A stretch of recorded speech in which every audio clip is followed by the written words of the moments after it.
Hello, this is my project called What is in a Name? I'll start by talking about my own name. Hello, my name is Meredith. It's a Welsh name that means protector of the sea. A little less than 100,000 people have it, and it's the most prevalent in the United States. However, Meredith to other people in my life translates to other names. My friends usually call me Mare, Bear, Murd, or some variation of my name.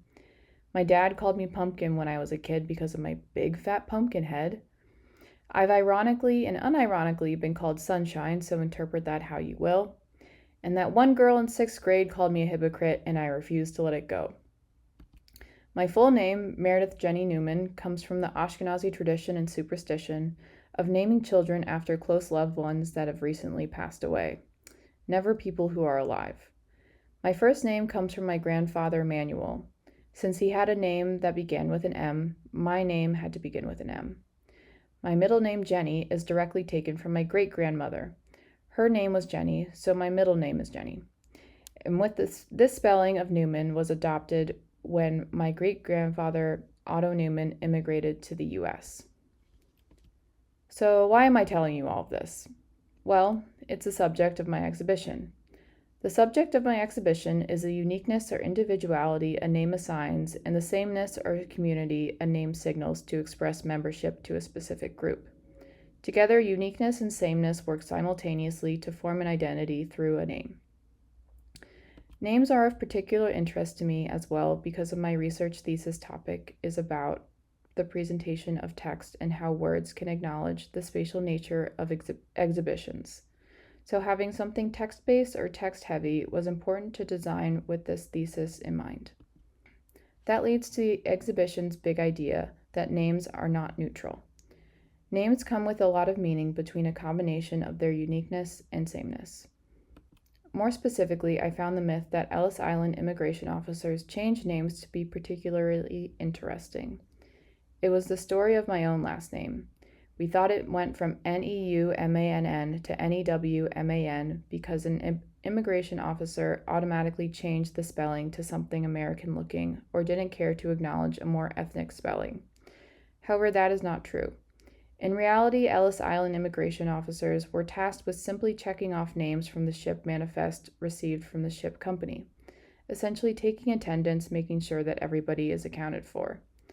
Moments in pop culture like the scene from Godfather Part 2 popularized this myth, but it has since been publicly debunked.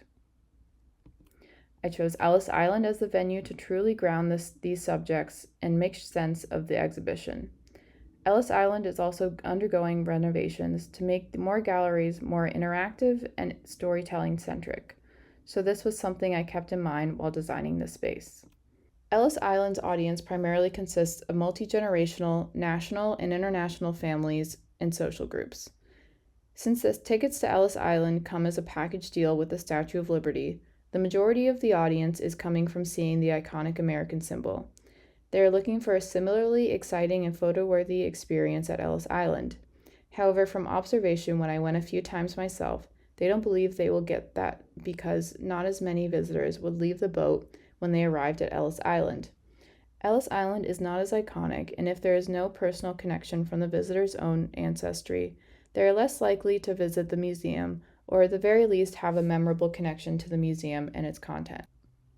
I believe there is an opportunity here. 40% of Americans have had an ancestor immigrate through Ellis Island. However, the other 60%, as well as international tourists, are less likely to find a connection. By utilizing the power of names and identity along with debunking the Ellis Island myth, an exhibition has the power for all visitors to feel connection to the space. And that is one of the main goals for this exhibition. Create an experience that highlights the intangible aspects of an individual's name and identity in order to create a more universal and welcoming space while still connecting the exhibition to Ellis Island and debunking a popular myth. Conceptually, to start off, I'm using a semiotics tool. You start off with a line. Above the line is the sign, and below the line is what it means. When applied to names and identity, that means an individual's name is above the line, while all of the signals that contribute to an individual's uniqueness and sameness is below the line. These questions below the line highlight what will be discussed in the exhibition. Obviously, one's identity is made up of many more questions, but these are the questions that we will be focusing on. The look and feel was important to set this exhibition apart. Everything within the current museum is somewhat traditional in what can be expected of a historical museum. Toned photos, classic fonts, and paragraphs of text can be seen in all parts of the museum.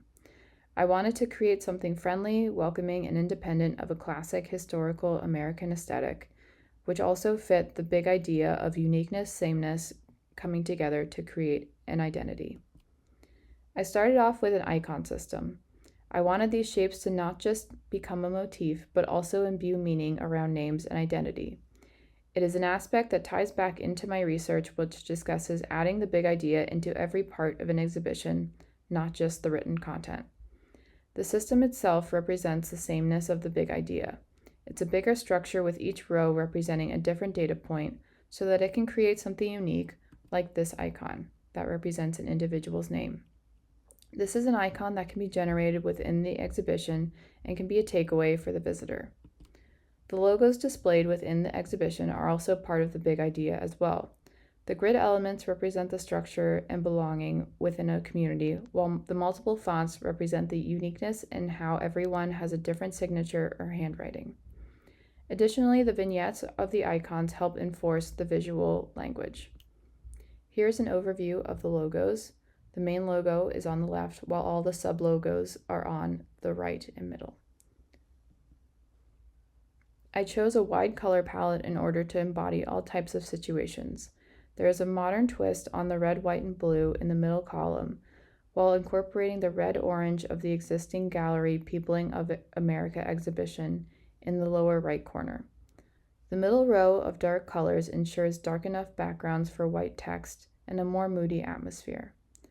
Finally, the lower left corner and upper corners add in fun, punchy shades of primary and secondary colors to round out the palette. To the right are the main fonts used in the exhibition. Abolition, GT Sectra, Puntino, Lone Pine, and GT Alpina are mainly a part of the logos and headlines, while the grotesque font on the bottom is a legible but still interesting font used mainly for body copy. As a way to embed the concept into the space, I incorporated the shapes of the icons into the space. Everything from the furniture to the walls had a connection to the icons, whether it was completely apparent to the visitor or not.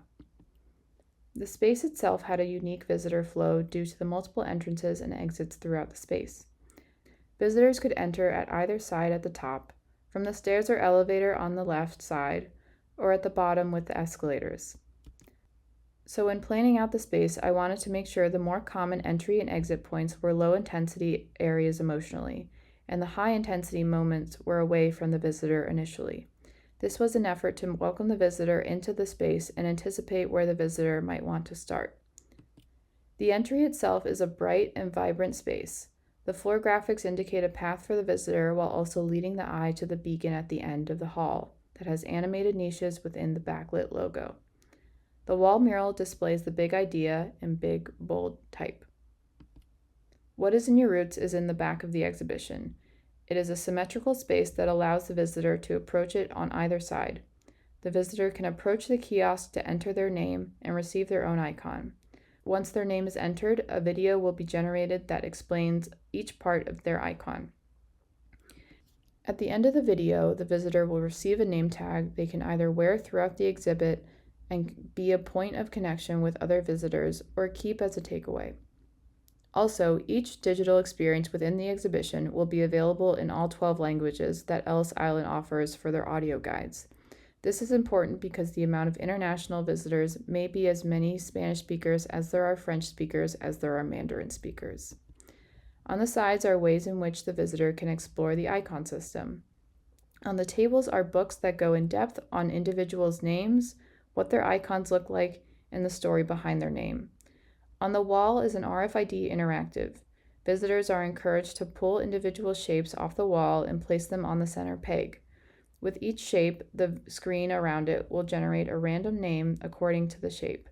So if one shape that represents the most popular name from 1950 to 1975 is placed on the center peg, the name that is generated could be anywhere in the world or represent any kind of meaning. But as more and more shapes are placed, it narrows down what that name could actually be. What is in a myth goes through the hows and whys of the Ellis Island name change myth. The shapes are representative of the immigration distribution, and the floor graphics explain how it skewed heavily towards Europeans. On the other side is what is in a change. This goes into other reasons why people may change their name. There are individual listening stations that highlight different categories of reasons why people may change their name, from marriage to gender identity. It is an individual and intimate experience that is meant to envelop the visitor while they listen to such personal stories. What is in a nickname also utilizes first-person narratives. When the visitor enters a space, they are encouraged to take an RFID token. Each RFID token represents one person. When the visitor takes the RFID token to each niche, it will activate the screen and lights inside to tell the story of a nickname the corresponding person has had throughout their life. Each niche will activate a different story for the chosen RFID token, so the visitor will experience 4 stories about nicknames that highlight how nicknames are fluid and situational throughout one's life. In the center are screens that ask what name the visitor would like to forget and what name they would like to be remembered. Once a name is entered that they would like to forget, the name will float away, never to be seen again. But the name that the visitor wants to be remembered will remain on the screen, forming an almost brick-like wall of names that will stay there for the duration of the exhibit. What is in a signature highlights objects from Ellis Island's exhibit Treasures from Home. However, all of these items on display have monograms, signatures, or autographs. The way in which these names are expressed physically can reveal a lot about the owner and/or their relationship with the people associated with the item. The analysis is available in increasing levels of detail via the spinning label blocks or audio narration from the curator. This type of text treatment accommodates different types of museum readers as well as different types of learners. What is in the World explores different cultural naming practices. The visitor is able to view videos of people from around the world talking about how they got their name or how they named their own child. By viewing and listening to these videos, visitors will be able to connect with how that differs or aligns with their own practices. In the center is a globe that is interactive. Visitors are encouraged to touch, tilt, and explore the globe that indicates top names in each country.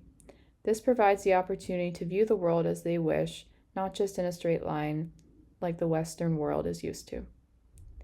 Finally, What is in a Tone explores the way in which names are said and how that can affect identity and perception. Through a montage of pop culture moments, visitors can feel joy, nostalgia, or distress with just the way in which a name is said. Wayfinding is an important element in this project. I want to bring people over to Ellis Island who might not have previously thought there is anything of interest to them. So I emphasized advertising in Battery Park and Bowling Green subway stations. These are places in close proximity to where visitors board the boat initially. There are also line barrier covers that can advertise the exhibition where visitors pick up the boat at the Statue of Liberty. And even within the museum, there will be wayfinding to lead visitors to the 3rd floor. The Great Hall is one of the most visited places within the museum, so having a lightweight installation that explores the visual system will lead the visitors to the exhibit on the 3rd floor. All of these methods could help visitors go to the exhibit and in turn become more connected to the space.